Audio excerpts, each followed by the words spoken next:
7 দিন আগে বিয়ে করেছিলেন ধর্মমতে, মাত্র একদিন আগে করেছেন কোর্ট রেজিস্ট্রি। তবে বিয়ের মাত্র একদিনের মাথায় স্বামীকে অচেতন করে স্বর্ণের দোকান লুট করল সেই স্ত্রী। ঘটনাটি ঘটেছে বৃহস্পতিবার খুলনা নগরীর খালিশপুরের বিআরডিসি রোডের গৌতম জুয়েলার্সে। এ ঘটনায় গৌতমকে স্থানীয়রা উদ্ধার করে খুলনা মেডিকেল কলেজ হাসপাতালে ভর্তি করেছে। জ্ঞান ফিরলেও ঠিকমতো কথা বলতে পারছেন না তিনি। কি জিনিসপত্র খাওয়ায় অজ্ঞান করে ওই একটা লোক দোকান লুট করে নিয়ে গেছে। তো এই লোকের একটা গ্যাং আছে হয়তোবা। তো ম্যারেজ মিডিয়া এই মারফত যে কোনো ভাবে ওনার সাথে যোগাযোগ হয়েছে। উনি একদম অচেনা মানুষ।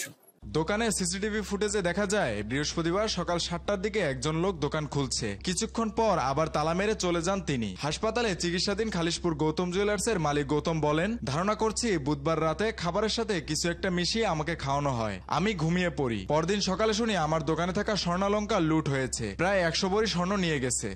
আনুমানিক মনে করেন যে কি বলবো, মনে করেন যে এরকম তো নির্দিষ্ট, তারপরে 100 ভরি মতো স্বর্ণ আমাকে করছে।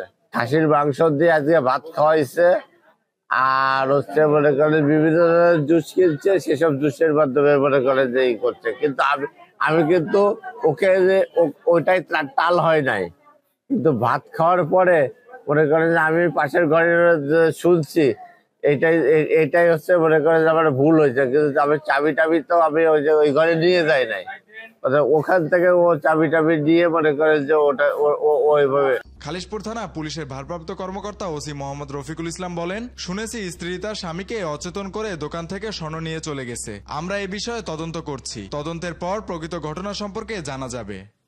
ভিকটিম হচ্ছে চিকিৎসাধীন। সুস্থ হওয়ার পরে যেটা অভিযোগ দিক মামলা দিক সেভাবে আমরা ব্যবস্থা নেব, আর আমরা ওটা তদন্ত করতেছি। মেহেদী হাসান বাপ্পি, খুলনা গেজেট।